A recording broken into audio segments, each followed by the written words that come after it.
Study abroad में भी ये चीज आ गई है कि भाई स्टैनफोर्ड हार्वर्ड का तो तेरे को सोचना नहीं है, तेरी औकात नहीं है। तो मैं उसको ब्रेक करना चाहता हूँ। हमारी कंपनी का एक ही विजन और मिशन है कि we want to enable study abroad for entire Indian people.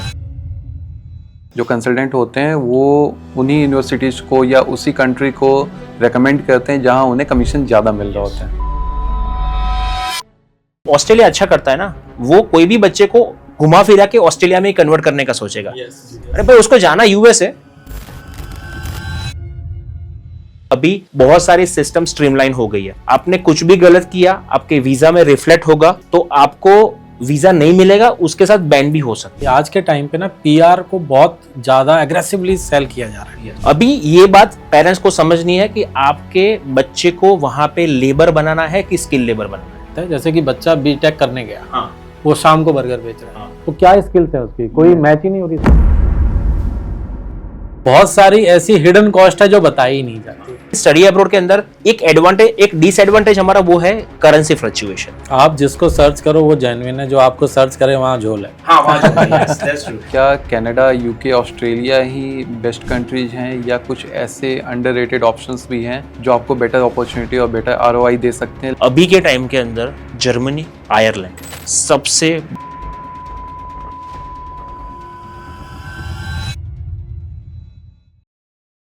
Hi, welcome to out of syllabus podcast. यहाँ वो बातें होती हैं जो आपके सिलेबस में नहीं मिलती है, लेकिन ये बातें आपकी ज़िंदगी में बहुत काम आती है। आज का एपिसोड जो है वो ऐसे पेरेंट्स के लिए है जिनके मन में एक सवाल घूमता रहता है। सवाल कह लीजिए, डर कह लीजिए। क्या उनका बच्चा अब्रॉड जाने के लिए सच में रेडी है? क्या ये डिसीजन सही है? क्या जो कंसल्टेंट बोल रहा है वो सच बोल रहा है? ये सवाल रियल है और ये डर भी रियल है। और इन्हीं सवालों के जवाब ढूंढने के लिए आज हमारे साथ एक ऐसे गेस्ट हैं जो यूनिवर्सिटी ऑफ टेक्सास आर्लिंगटन से एमबीए किए, साथ में इंटर्नशिप किए, अकेले बिना किसी सपोर्ट के, फाइनेंशियल स्ट्रेस के साथ, और इसी स्ट्रगल ने उनको एक मिशन दिया कि जो प्रॉब्लम या जो स्ट्रगल मैंने फेस किया है वो किसी और के बच्चे को फेस नहीं करने दूंगा। 2016 में उन्होंने स्टार्ट किया डी विविड कंसल्टेंसी, और इन्होंने सोचा कि मैं ऐसी कोई भी चीज़ किसी फैमिली को रेकमेंड नहीं करूंगा जो मैं अपनी फैमिली को रेकमेंड नहीं कर सकता। आज इनके साथ लगभग 7,000 से ज़्यादा बच्चे प्लेस्ड हो चुके हैं ग्लोबली। 99% सक्सेस रेट है वीज़ा का। 3.5 लाख से ज़्यादा पेरेंट्स और बच्चे इनको फॉलो करते हैं अब्रॉड ज्ञान गुरु पे। तो दर्शन सर, बहुत बहुत स्वागत है आपका हमारे इस पॉडकास्ट आउट ऑफ सिलेबस पे। Thank you so much Vinay ji and entire team for this support and call me here for the podcast. Thank you sir. तो मैं हूँ विनय सिंह और मेरे को होस्ट मोहित सर। तो सर सबसे पहले हम स्टार्ट करते हैं आपकी जर्नी से, और बताइए कि ये डी विविड कंसल्टेंसी क्या है? श्योर। तो पहले डी विविड मीन्स क्या? तो D stand for Darshan and vivid that means crystal clear. जो हमारी कंपनी क्रिस्टल क्लियर काम करती है वो पारदर्शक बोलते हैं उस हिसाब से। तो 2016 में जब मैं इंडिया में वापस आया और मैंने एक ह्यूज गैप देखा, क्योंकि इंडिया के अंदर मैक्सिमम जब भी मैं स्टूडेंट्स को मिलता हूँ ना, तो वही देखता हूँ कि उसके अंदर कैलिबर है, उसका स्कोर अच्छा है, लेकिन उसको वो यूनिवर्सिटी नहीं मिलती जो वो डिज़र्व करता है।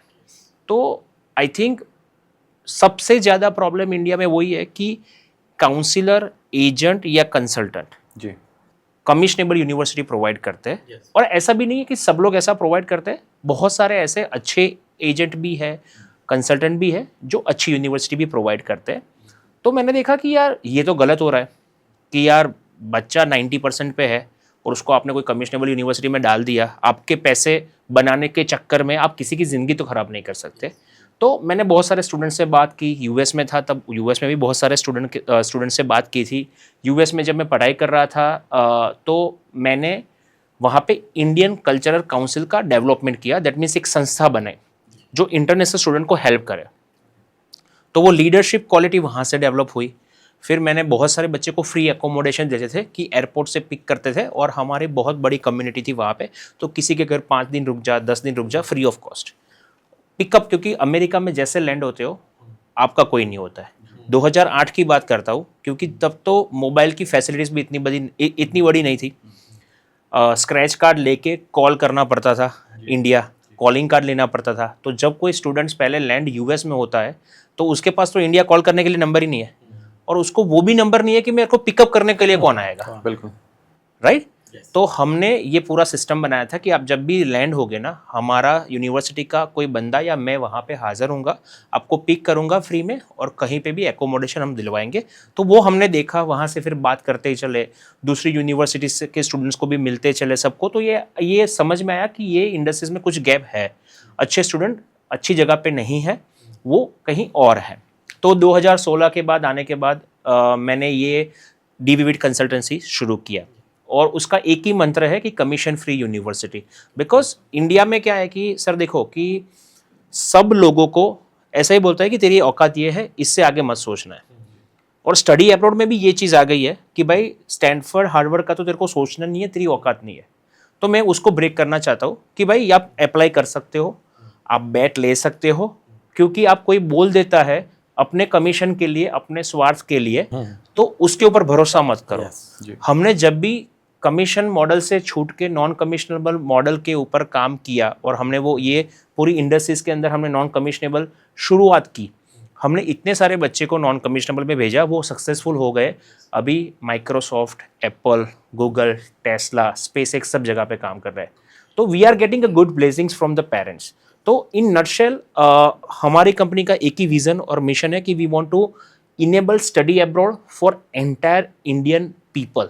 बिकॉज आप टीयर 1 में तो ये फैसिलिटी है, टीयर 2 में 50-50%, लेकिन टीयर 3 है वो सबसे दबा हुआ है, क्योंकि टीयर 3 के अंदर एक्सपोजर नहीं है, बिल्कुल सही बात। उनको सच इंफॉर्मेशन भी नहीं पता है कि स्टडी अब्रॉड कैसे होता है। बिल्कुल। और सबसे बड़ा क्वेश्चन, जब भी कोई बच्चा या आप भी गूगल के अंदर डालोगे I would like to study abroad, आपको यही चीज बताएगी you need 50 lakh to 1 CR to study abroad. भाई वो गलत बात है। ये ऐसा नहीं है कि आपको 50 लाख से 1 करोड़ रुपए चाहिए। Yes. आप 20 लाख में भी पढ़ सकते हो, 25 लाख में भी पढ़ सकते हो। आपको डिपेंड करना है कि कौन सी यूनिवर्सिटी सिलेक्ट करनी है, कौन सा कोर्स सिलेक्ट करना है, कौन सी कंट्री सिलेक्ट करनी है। तो इसकी वजह से जो टीयर 3 सिटीज के हमारे बच्चे हैं, जिसके अंदर एक तड़प है, एक आग है पढ़ाई करने की, लेकिन जब गूगल पे डालते हैं तो उनका वो ड्रीम है ना चकनाचूर हो जाता है जी। कि भाई मैं नहीं पढ़ सकता, constraint। फाइनेंशियल कंस्ट्रेंट की वजह से। तो हम उसको भी इनेबल कर रहे हैं कि भाई स्टडी अब्रॉड के अंदर ऐसी बहुत यूनिवर्सिटी है जो अफोर्डेबल है, आप डेफिनेटली वो एक्सप्लोर कर सकते हो और आप भी अब्रॉड जाने का सपना सोच सकते हो। तो this is what we are doing, and we are and also the main focus is like commission free and guide students ethically. मेरा अगला क्वेश्चन सर आपसे ये है कि 15-20 साल पहले ना स्टडी अब्रॉड एक ड्रीम होता था कि भाई हमें बाहर जाके पढ़ना है, पर आज के टाइम पे ये ट्रेंड बन गया है, और कहीं ना कहीं इस ट्रेंड की वजह से पेरेंट्स भी प्रेशराइज हो रहे हैं। तो आप इस ट्रांसफॉर्मेशन को कैसे देखते हो सर?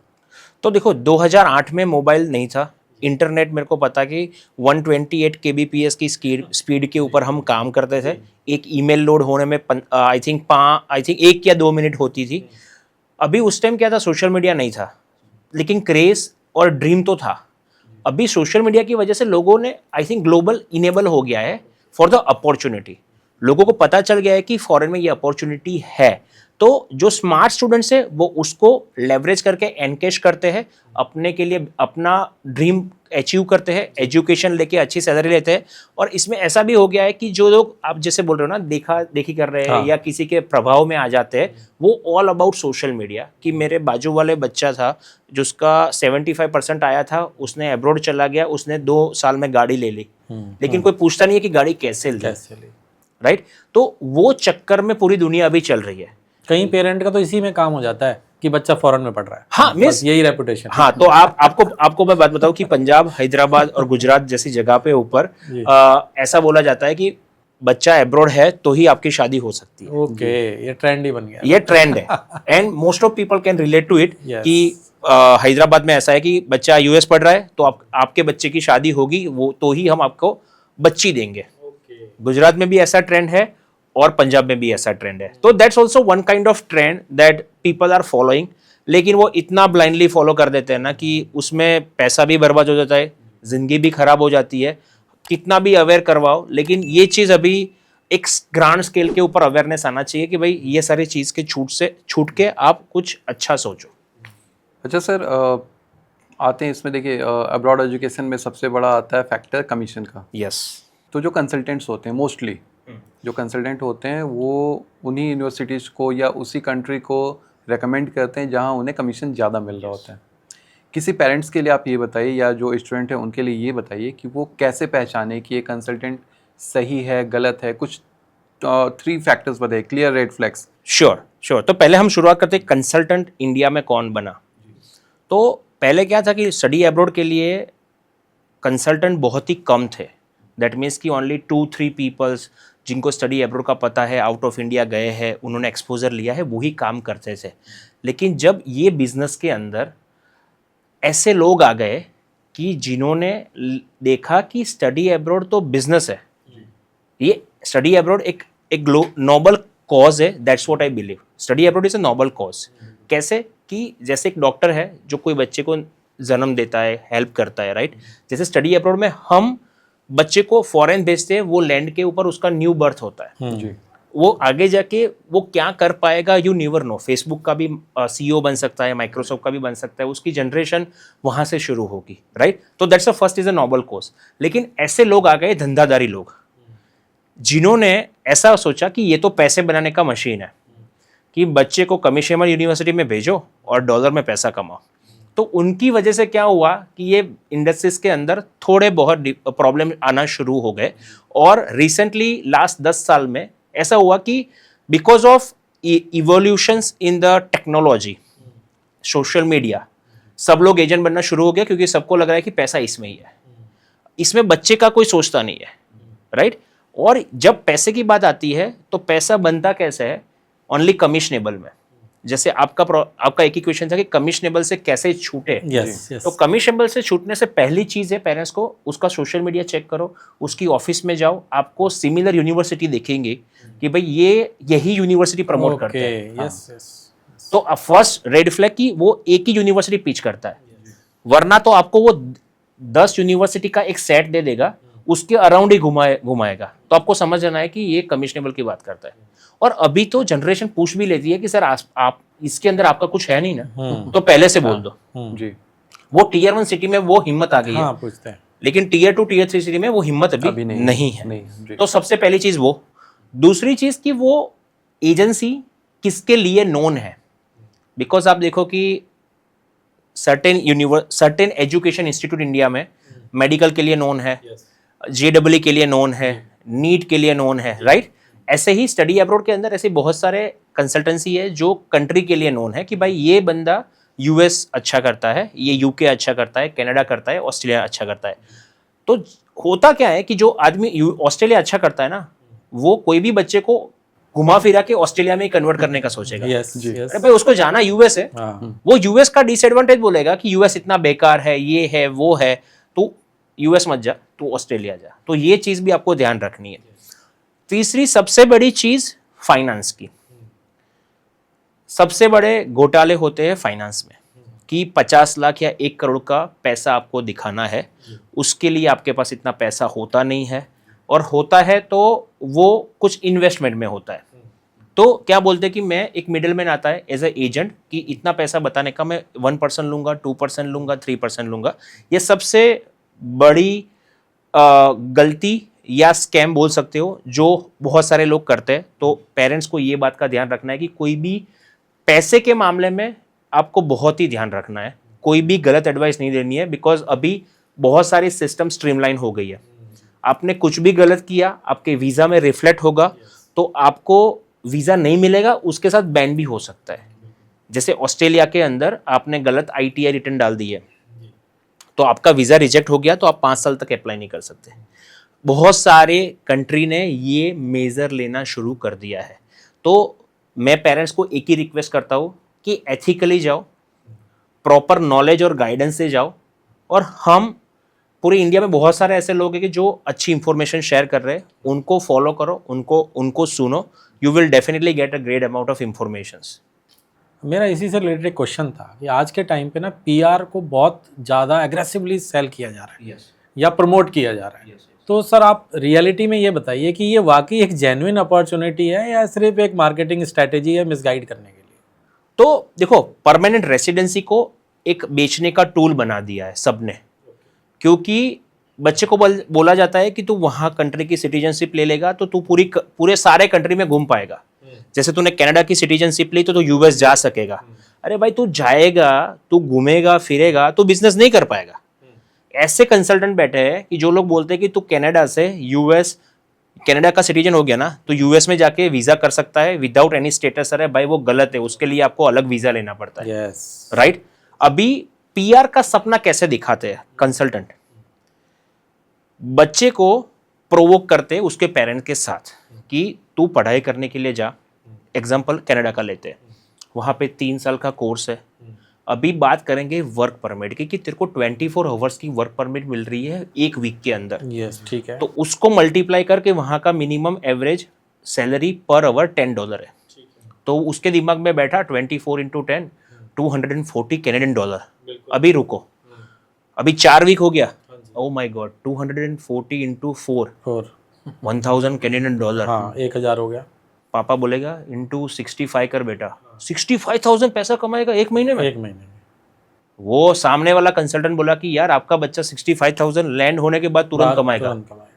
और वो सोचो कि वो हर महीने कमाएगा। तो आप ऐसा करो कि इधर से 1 साल का इन्वेस्टमेंट दे दो इसको, 10-15 लाख, दूसरा तीसरी साल वो खुद से मैनेज कर लेगा, क्योंकि समर में 40 आवर्स की वर्क परमिट मिलती है। 40 आवर्स की वर्क परमिट मिलती है, तो आप समझो कि $3-4 हज़ार और छाप लिया। अभी बच्चे को ये लूप में फंसा दिया। बिल्कुल। अभी ये बात पेरेंट्स को समझनी है कि आपके बच्चे को वहां पे लेबर बनाना है कि स्किल लेबर बनाना है। India is a skill labour country. अपने बच्चे को एब्रोड में स्किल लेबर बनना है, नहीं कि लेबर। बिल्कुल। हमारे कंसल्टेंट लोग उनको लेबर बनाना सोचते हैं कि भाई तू मैकडोनल्ड में काम कर ले, तू गैस स्टेशन में काम कर ले, तू मोटल में काम कर ले। मैं तो बोलता हूँ कि आप बच्चे को बोलो भाई तू ये पहले साल तू फोकस कर अपनी स्टडी के ऊपर। यस, बिल्कुल सर। जाहिर सी बात है, जैसे कि बच्चा बीटेक करने गया, हाँ, वो शाम को बर्गर बेच रहा है, हाँ, तो क्या स्किल्स है उसकी? कोई Yes. मैच ही नहीं हो रही स्किल्स। ये और दूसरा कि सर सबसे बड़ी प्रॉब्लम है ना कि वहां पे ग्रेडिंग सिस्टम बहुत डिफिकल्ट है। अभी देखो, आपका बच्चा फेल हो गया ना, उसको सी या डी ग्रेड आ गया ना, तो उसको वो कोर्स फिर से करना पड़ेगा। दूसरी चीज कि वो 2 बार फेल हुआ ना, तो वो डिपोर्ट भी हो सकता है। वो पेरेंट्स को नहीं पता है। नहीं, वो नहीं बता रहा। वो नहीं बताएगा, क्योंकि वो क्या सोचेगा कि पेरेंट्स को क्या बताना है इसके अंदर। अभी सपना किसने दिखाया कमाने का? कंसल्टेंट दिमाग में डाल दिया, आ गया दिमाग में, आ गया। राइट। अभी वो आप 18 या 20 या 21 साल के बच्चे को 60,000 रुपीज पर महीने कमाने का सपना दिखाओगे, वो तो पागल की तरह भागेगा ना। क्योंकि इंडिया में जो लग्जरी नहीं मिल रही है उससे 10x लग्जरीज वहां पे है और एफोर्डेबल रेट में। तो वो क्या करेगा? गाड़ी ले लेगा रेंट पे, मोबाइल फोन ले लेगा, सब कुछ करने लगेगा। तो वो एक्चुअली डाइवर्ट हो जाता है। पढ़ने गया था, पढ़ेगा नहीं और एक अनस्किल्ड लेबर बन जाएगा। यस, और उसको लाइफ टाइम अनस्किल काम करना पड़ेगा। भाई तू टायर पंचर करना शुरू कर दे, तू रोड कंस्ट्रक्शन में चला जा, राइट, तू गैस स्टेशन में चला जा, लाइफ टाइम कैशियर बन ले, ग्रोसरी स्टोर में चला जा। तो मैं स्टूडेंट्स और पेरेंट्स को रिक्वेस्ट करता हूँ कि आपको स्किल लेबर बनना है या लेबर बनना है। बहुत सारे लोग ऐसे ड्रीम सेलिंग करते हैं, उससे दूर रहो, क्योंकि ये सबसे बड़ी दिक्कत आपको कब आएगी? जब आपके ग्रेड कम होंगे। दूसरी चीज की ग्रेड कम होने की वजह से आपको वहां पे जॉब भी नहीं मिलती है।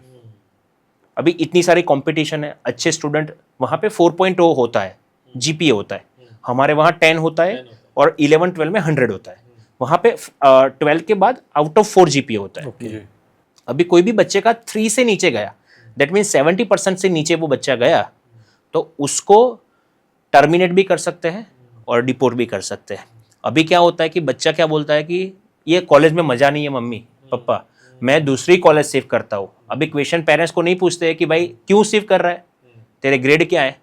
तो कहने का मतलब एक ही है कि ये जनरेशन को हम लोग लेबर बनाना चाहते हैं और उनको अननेसेसरी गाइड करना चाहते हैं कि भाई आप पढ़ाई के रास्ते आप वहाँ पे जॉब करो, वो गलत है। Thank you so much sir, क्योंकि सिक्के का एक पहलू जो है वो सब बोलते हैं, हाँ। दूसरा पहलू जो है उस पर कोई बात नहीं करता है। Yes. Thank you so much sir इस नो, इन्फॉर्मेशन। Always always. हम तो आपके माध्यम से और आपके पॉडकास्ट के माध्यम से स्टूडेंट्स और पेरेंट्स को अवेयर करवाना चाहते हैं कि भाई स्टडी अब्रॉड के अंदर ऐसी बहुत सारी चीज़ होती है जो आपको पता नहीं है। मैं तो खुद से पढ़ा हूँ, वहाँ पे रहा हूँ, पूरी ज़िंदगी वहाँ पे 3 से 4 साल जी है मैंने। और आप सबसे बड़ी प्रॉब्लम जब आप अननोन फ्रेंड के साथ रहते हो, एक रूम में 4 लोग रहते हो, तो वो प्रॉब्लम क्या होती है वो भी फेस की है। वो तो कुछ डिफरेंट लेवल की प्रॉब्लम होती है, राइट। तो वी हैव द एक्सपीरियंस और हम आपको इत्तला करना चाहते हैं, अच्छी इंफॉर्मेशन देना चाहते हैं कि भाई ये बात समझो।